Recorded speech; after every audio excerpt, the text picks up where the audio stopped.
자, 이번 시간은 민법 계약입니다. 민법 계약.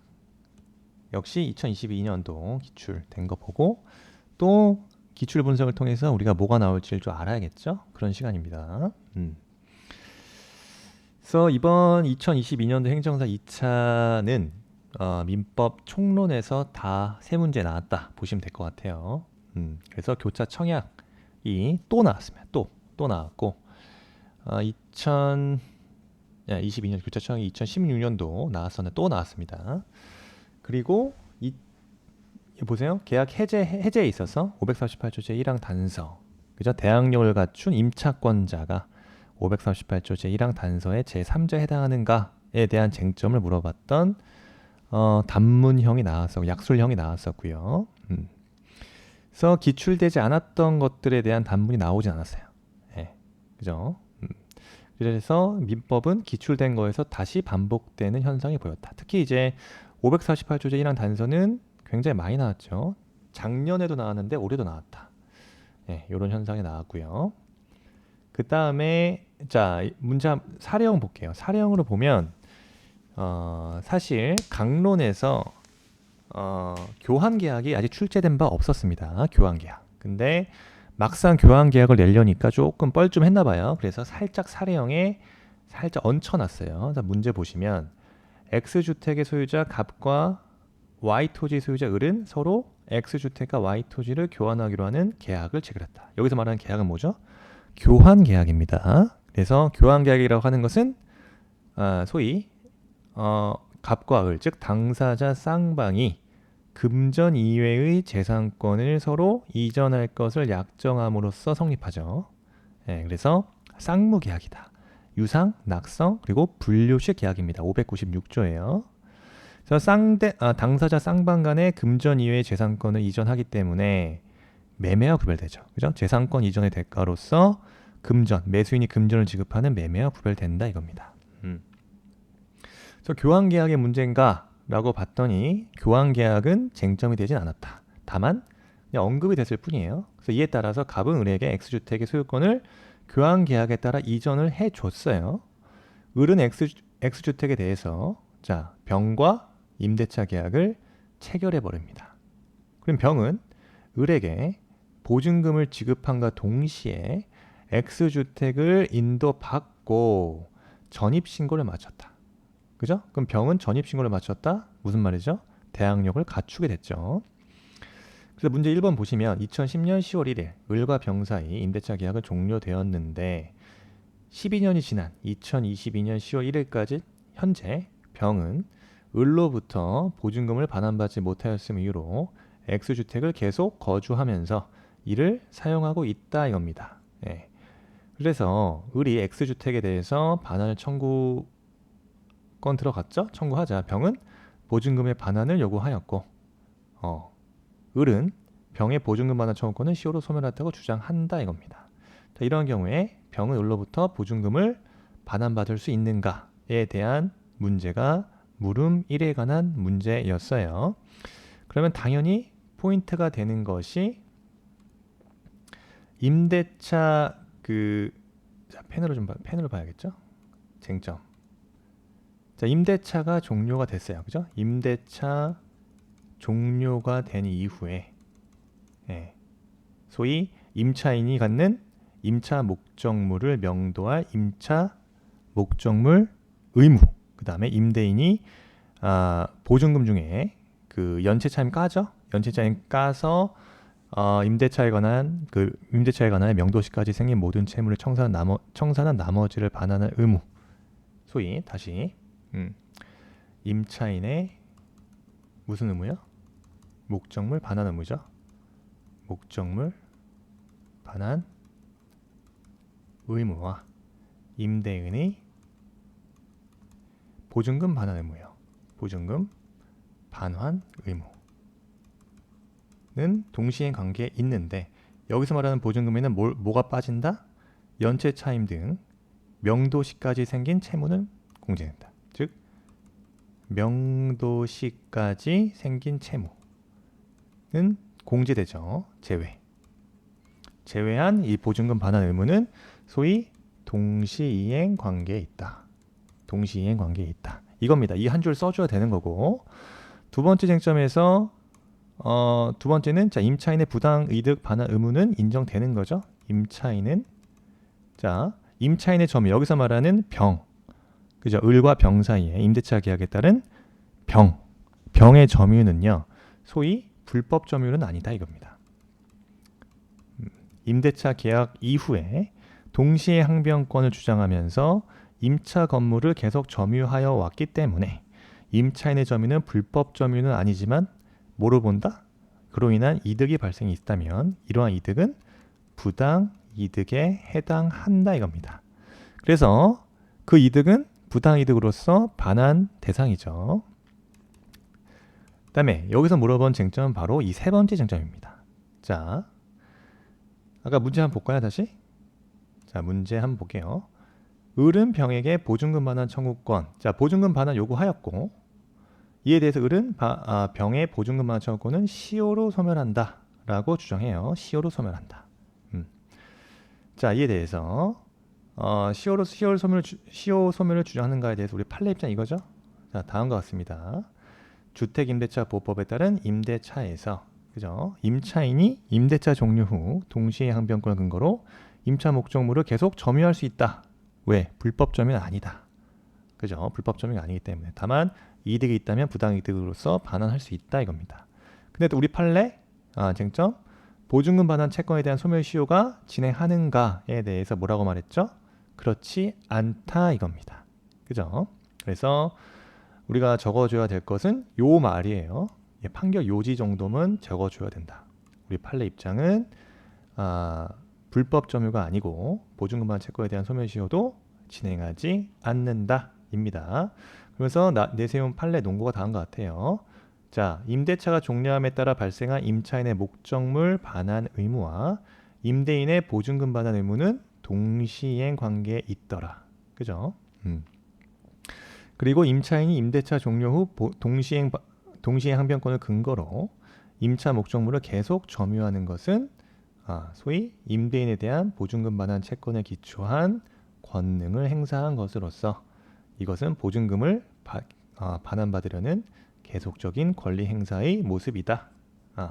따라서 뭘로 볼 수 있다? 임대차 종료 후에 임차인이 보증금을 반환받기 위해 목적물을 점유한다면 보증금 반환 채권에 대한 권리를 행사하는 것으로 보아야 하고, 임차인이 임대인에 대해서 직접적으로 이행청을 하지 않는다고 하더라도 권리의 불행사라는 상태가 계속되고 있다고 볼 수 없다. 아시겠죠? 결론적으로 자, 두 번째 쟁점에서 자, 세 번째 쟁점이죠. 보증금 반환 청구권의 소멸시효 주장한다? 소멸시효 진행한다? 진행하지 않는다고 본다. 우리 판례 입장에 따르면 임대차 종료 후에 임차인이 보증금 반환받기 위해서 목적물을 점유하는 경우에는 보증금 반환 청구권에 대한 권리를 행사하는 것으로 보아야 하기 때문이다. 그렇습니다. 그래서 결론적으로 여기서 문제에서 나오잖아요. 쟁점이 을은 병의 보증금 반환 청구권을 시효로 소멸한다고 주장하는데 보증금을 반환받을 수 있는가? 이게 쟁점이죠.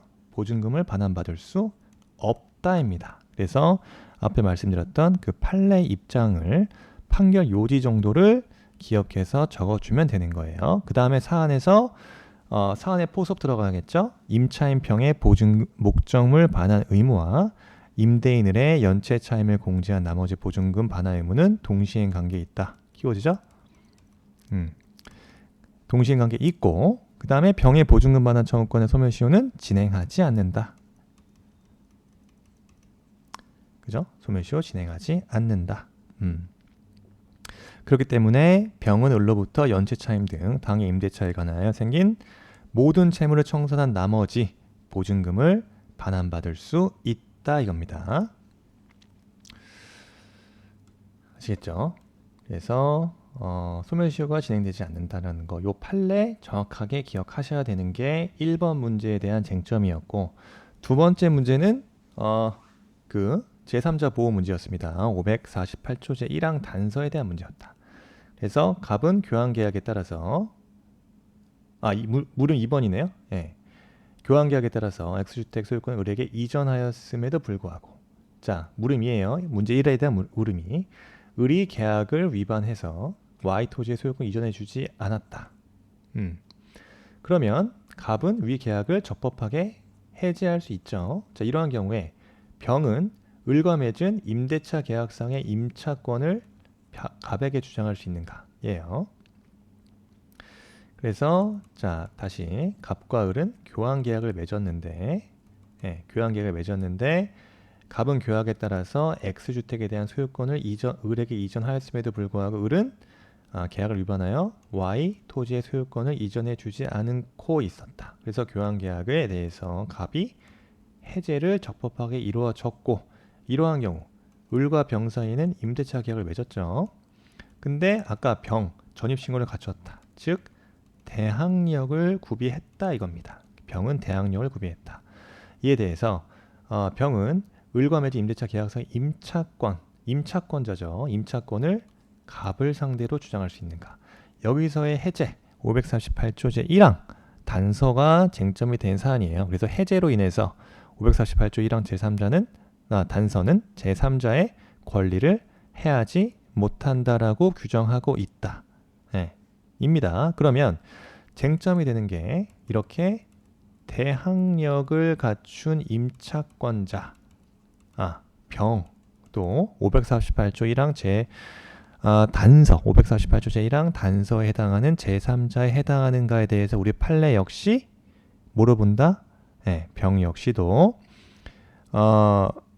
계약 해제되기 전에 주택을 임차받아서 주택의 인도와 주민등록을 맞춘 소위 주택임대차보호법상의 대항 요건을 갖춘 임차인이라면 계약 해지로 인하여 권리를 침해받지 않는 제3자에 해당한다라고 판시했다. 따라서 임대인의 임대 권한을 바탕으로 계약 해제에도 불구하고 그죠?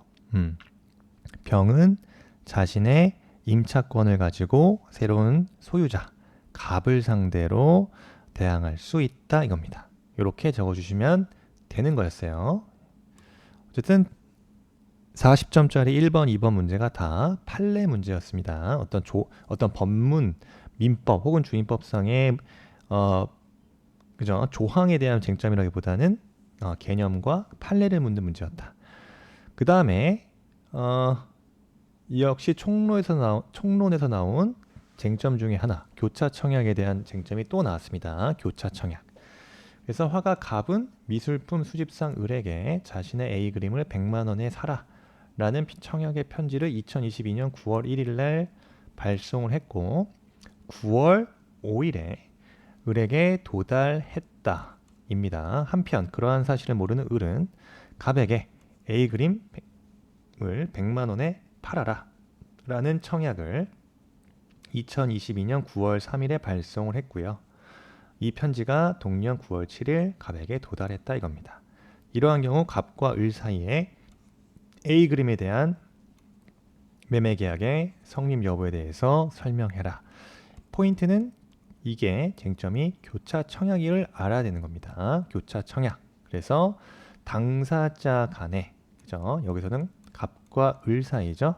같은 내용을 가진 계약의 청약을 서로 행한 경우가 청약 자체가 크로스됐다, 교차됐다 해서 교차 청약입니다. 즉 우연한 기회예요. 우연한 기회에 서로 교차해서 청약이 이루어진 경우다. 그런데 그 청약의 내용이 완전히 일치한다 이겁니다. 이러한 경우를 교차 청약이라고 했을 때 상호 당사자 간의 동일한 내용의 청약이 상호 교차됐다면 우리 533조에 대한 규정이죠. 양 청약은 어떻게 된다? 상대방에게 도달된 때에 계약은 성립한다라고 규정돼 있습니다. 따라서 상대방이 언제 도달됐죠? 자, 동일한 내용의 청약이 상호 교차된 경우 상대방이 도달된 때, 즉 9월 7일이죠. A 그림의 매매 계약은 9월 7일에 성립하게 되는 겁니다. 그래서 9월 5일이라고 하면 안 돼요. 아직 갑에게 도달되지 않았기 때문에. 그래서 최후 도달, 즉 을에게는 9월 5일에 도달됐지만 그러한 사실을 모르는 을은 역시 똑같은 동일한 내용의 청약을 9월 3일날 발송해서 9월 7일날 도달했기 때문에 이 계약의 성립은 매매 계약은 9월 7일에 성립하게 된다 이겁니다. 그 다음 쟁점 중에 하나가 매매 계약에 있어서 그 담보 책임에 대한 문제가 나왔습니다. 그래서 요거는 이제 아주 전통적인 문제였죠. 570조 본문과 자, 계약 해제, 그 다음에 손해배상 청구 있어서 매수인이 선이냐 악이냐에 따라서 계약 해제권과 손해배상 청구를 할 수 있는가에 대한 쟁점이었습니다. 자, 그래서 엑스토지가 갑 소유임을 알고 있는 을은, 그죠? 엑스토지가 갑의 소유임을 알고 있는 을은 자신의 명의로 엑스토지를 병에게 매도하기로 하는 계약을 체결했다. 을과 병 사이에 체결된 엑스토지에 대한 매매 계약의 효력, 그리고 을이 엑스토지의 소유권을 병에게 넘겨주지 못하는 경우, 자, 병이 을에게 물을 수 있는 담보 책임에 대한 내용에 대해서 설명하시오가 쟁점이었습니다. 그래서 그 사안에서 지금 누구? 매도인 을이죠. 매도인 을은 악입니다. 따라서 매도인이 선이라면 선의의 매도인이 매수인이 선의인 경우에는, 자, 선의의 매도인은 매수인이 선이라면 저 571조에 따라 손해를 배상하면 되는 것이고, 매수인이 악인 경우에는 손해배상 없이 계약 해제할 수 있죠. 이게 571조에 대한 내용. 그래서 엑스토지에 대해서 매매 계약 효력은 어떻게 됩니까? 지금 이 엑스토지가 갑의 소유임에도 불구하고 을과 병이 이 엑스토지에 대해서 소위 매매 계약을 맺었다 이겁니다. 그래서 을과 병 사이에 매매 계약이 있어서 매매 목적물의 엑스토지가 매도인 을이 아니라 타인 소유라 이거죠. 타인 소유. 그러니까 타인 소유 갑에 속하는 경우이다. 따라서 이러한 경우에는 불능 자체는 원시적 불능이 아니기 때문에 이 을과 병 사이의 매매 계약 자체는 유효합니다. 원시적 불능이 아니기 때문에. 그러면 병이 을을 상대로 물을 수 있는 소위 담보 책임이 문제된다. 담보 책임, 그죠? 먼저 계약 해제권과 손해배상 청구권을 둘 수 있다. 계약 해제권과 손해배상을 해달라. 손해배상 청구권. 그래서 매수인이 선의 혹은 악이 상관없죠. 선악 불문하고, 자, 매수인 병은 을의 계약을 해제할 수도 있고, 그 다음에 병 입장에서 매수인이죠. 매수인 병이 선이라면 손해배상 청구도 들어갈 수 있다 이겁니다. 이건 선의. 계약 해제권은 선악 불문이에요. 선악 불문. 그 다음에 매수인은 이 손해배상 청구권과 해제권은 그 행사 기간에 대해서는 규정하고 있지 않고요. 그 다음에 자, 을이 선의의 매도인도 해제할 수 있는가에 대해서 역시 매수인이 선이라면은 손해를 배상해야 되지만 매수인이 악인 경우에는 손해배상 없이도 계약 해제할 수 있는데, 여기서 을은 선의가 아니죠. 이건 언급할 필요가 없는 겁니다. 악이기 때문에 권리 행사할 수 없다 이겁니다. 그래서 을은 계약 해제를 할 수 없다 이거죠. 병이 할 수 있는 거예요. 병이. 근데 병은 선악 불문하고 계약 해제할 수 있지만 선의인 경우면 손해배상 청구권 행사할 수 있다. 요 정도 정리하시면 되고요. 강론에서 이번에 뭐가 나왔냐면 이게 나온 겁니다. 571조. 그 571조에 대한 쟁점이었고, 그죠? 이게 바로 전 문제였죠? 네, 요 문제였죠. 571조. 요게 나왔어요. 매매 계약에 있어서 선의의 매도인에 대한 담보 책임 문제가 방금 봤던 쟁점이었습니다. 그 다음에 강론에서 나왔던 문제가 역시 이거였습니다. 조합. 717조가 나왔어요. 717조 조합관계. 탈퇴에 대한 문제죠. 2인의 공동 그 조합관계에서 그중 한 명이 탈퇴했을 때, 즉 사망으로 인한 탈퇴였을 때, 이에 대한 조합의 존속 여부 등이 쟁점이 됐습니다. 그다음에 미기출됐던 거에서 아까 언급드렸듯이 교환계약은 아직 출제되지 않았는데 이번에 애매합니다. 교환계약이 출제됐다고 보기는 좀 애매합니다. 쟁점이 되지 않았기 때문에. 그래서 차마 교환계약이 출제됐다라고 보긴 좀 애매한데 출제 이유는 분명히 교환계약 자체가 아직 미기출되었기 때문에 단문이라도 하나 낼까 했을 거예요. 그런데 좀 애매해. 그죠? 내기가. 그래서 이번에도 사례형에서 살짝 언급하는 정도로 넘어갔다. 요 정도. 됐죠? 그래서 조합이 역시 2021년에도 나왔었는데 2021년에도 20점짜리로 나왔습니다. 역시 탈퇴에 대한 쟁점이 나왔었는데 2022년도에도 비슷한 717조 비임이 탈퇴에 대한 조항이 나왔어요. 네. 그래서 문제를 보시면요. 갑과 을은요. 공동사업을 경영할 목적으로 5천만 원씩을 출자하기로 하는 민법상 조합계약을 체결했다. 그죠? A 조합을 설립했어요. 5천만 원 투자해서. 이후에 을은 A 조합의 업무 집행 조합원으로서 병으로부터 1억 원의 조합 운영 자금을 차용했는데 을은 교통사고로 사망한 케이스입니다. 자, 이러한 경우 A 조합의 존속 여부와 갑이 병에게 부담하는 조합 채무의 범위에 관하여 설명하시오 라고 나왔어요. 그래서 A 조합의 그 존속 여부에 대해서 자, 사안은 지금 조합 자체가 갑과 을로 구성된 소위 두 명으로 구성된 조합이죠. 여기에서 1인이 탈퇴한 경우입니다. 탈퇴 사유는 당연히 사망으로 인한 사망으로 인한 탈퇴는 당연히 717조에 따라서 조합관계에서 당연히 탈퇴될 수밖에 없어요. 따라서 2인이기 때문에 그 중에 을이 사망을 했고 그러면 조합관계는 자 해산됨이 없이 당연 종료입니다. 그래서 청산 자체의 과정을 거칠 필요 없다. 이랬을 때 조합원의 합의에 속한 조합 재산은 누구의 단독 소유가 된다? 남은 조합원.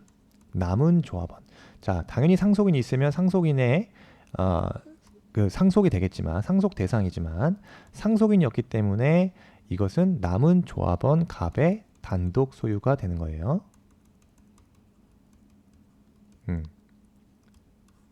그쵸? 상속인이 없습니다. 이럴 경우에는 남은 조합원 갑의 단독 소유가 된다 이겁니다. 그리고 자, A 조합의 존속 여부와 두 번째 쟁점이 뭐였죠? 갑이 병에게 부담하는 조합 채무의 범위는 즉 갑이 병에게 부담하는 조합 채무의 범위. 자, 이 문제는 조합 채권자 그 병은요. 여기가 지금 잔존하는 갑을 상대로 그죠? 잔존하는 갑을 상대로 조합 채무 전부입니다. 조합 채무 전부. 조합 채무 전부에 대해서 이행 청구 들어가면 된다는 것이 우리 판례 입장이죠. 이 정도만 적어주시면 되는 거였습니다. 그 다음에 주택임대차보호법상에 대한 쟁점이 작년에 나왔어요. 그래서 올해 2022년도에 주택임대차보호법이 소위 갱신된 부분에 있어서 개정된 부분이 있기 때문에 소위 2+2라든가 이런 부분이 분명히 출제될 거라고 예상할 수 있었으나 역시 안 냈습니다. 그래서 아무래도 워낙 이 부동산 시장이 유동적이기 때문에 민법에서 좀 피곤함을 느꼈는지 주택임대차보호법에 대한 단문을 내지 않았어요. 신기합니다. 그죠? 한 번 정도는 나올 줄 알았는데 안 나왔다. 일부 개정된 사항에 대한 내용이 안 나왔습니다. 그래서 계약갱신 요구권 누구의 계약갱신? 임차인의 계약갱신 요구권 요 부분이요. 요구권을 보호하기 위해서 그 2년에서 4년으로 그죠? 요런 부분들 임대차 보장 기간을 연장한 것. 이런 것들에 대한 쟁점이 나올 수 있었는데 안 나왔어요. 그래서 2022년도에는 안 나왔기 때문에 내년에 이 주택임대차보호법 역시 중요한 쟁점이 될 수밖에 없습니다. 그렇죠? 그래서 주택임대차보호법은 2023년도에는 사실상 1순위입니다. 사실상 1순위 쟁점이기 때문에 꼭 정리하셔야 되겠습니다. 그 다음에 강론, 그죠? 강론 파트에서 571조 나왔고 조합이 나왔죠? 조합 문제가 나왔고, 그 다음에 교환은 나올 거라고 생각했지만 나오지 않았어요. 나왔다 안 나왔다 좀 애매해요. 그 다음에 16년도에 화해 이후에 또 화해 계약이 안 나왔어요. 네, 화해 계약. 그래서 화해 계약 취소할 수 있는가, 착오로 인한 취소 여부에 대한 쟁점이 2016년도에 나왔었는데 그 이후로 안 나왔습니다. 따라서 2023년도에는 자, 화해 계약 중요하다고 보여지죠. 화해 계약 중요하고요. 조합 2021년, 2022년 연속으로 나왔기 때문에 설마 2023년 3년 연속으로 나오긴 쉽지 않아요. 차라리 화해, 화해, 단문, 약술형 단문 정리하시면 되겠습니다. 그 다음에 아직 현상 광고 안 나왔는데 이런 것들, 그 다음에 사용대차, 소비대차 나올 법한데 안 나왔어요. 단문으로 꼭 정리하셔야 되고요. 그 다음에 매매계약은 뭐 항상 기본빵으로 기출된 쟁점이지만 반복해서 나올 수 있다 이거죠. 570조, 571조 역시 중요합니다. 그래서 그 담보 책임에 대한 쟁점들은 반드시 정리해야 된다. 이거는 뭐 출제 여부는 또 나온다고 해도 전혀 이상하지 않는 쟁점이기 때문에 그래요. 도급이 2020년 이후로 안 나왔습니다. 2021년, 2022년 2년차 안 나왔어요. 근데 2020년도에는 도급에 대한 쟁점이 한번 나왔었기 때문에 2023년도에도 도급에 대한 쟁점 유심히 보자 이겁니다. 증여가 사례형 문제로 작년에 나왔었는데 올해 하나 건너떴죠? 증여에 대한 쟁점도 단문으로 나올 수 있습니다. 총론 파트에서도 그죠? 뭐 총론이야, 그죠? 아직 기출되지 않았던 쟁점도 중요한데 역시나 나왔던 쟁점이라 하더라도 또 나올 수 있어요. 근데 교차 청약이 이번에 나왔기 때문에 의사 실현에 의한 계약 성립이라든가, 그죠? 계약 체결상의 과실에 대한 쟁점도 사례 혹은 단문으로 나올 수 있겠다. 그 다음에 계약의 효력 파트는 너무 중요하기 때문에 동시양변권, 그 다음에 536조부터 537조, 그 다음에 채권자 규칙사유로 인한 이행불능까지 제3자를 위한 계약도 한번 나왔었는데 최근에 또 나오지 않았네요. 이런 것들도 중요하다. 그 다음에 아직 기출되지 않았었던 승낙인데 연착된 승낙에 대한 문제, 이것도 중요한 쟁점으로 보입니다. 이 정도 정리하시면 2023년도에도 관련된 쟁점은 요 관련된 범위에서 나올 것 같다라고 예상이 되니까 잘 정리하시면 될 것 같아요. 자, 쇼터디에 새로운 문제들 많이 업로드할 예정입니다. 업로드하고 있고, 따라서 쇼터디 가입하셔가지고 꾸준히, 그죠? 연습하시라 이겁니다. 쇼터디는 연습 도구예요. 연습 꾸준하게 하시고 첨삭도 받아가시면서 준비하시는 게 훨씬 안정감 있게 가져갈 수 있다, 이렇게 말씀드리고 또 중요 쟁점들은 유튜브를 통해서 소개해 드릴 수 있도록 하겠습니다. 감사합니다.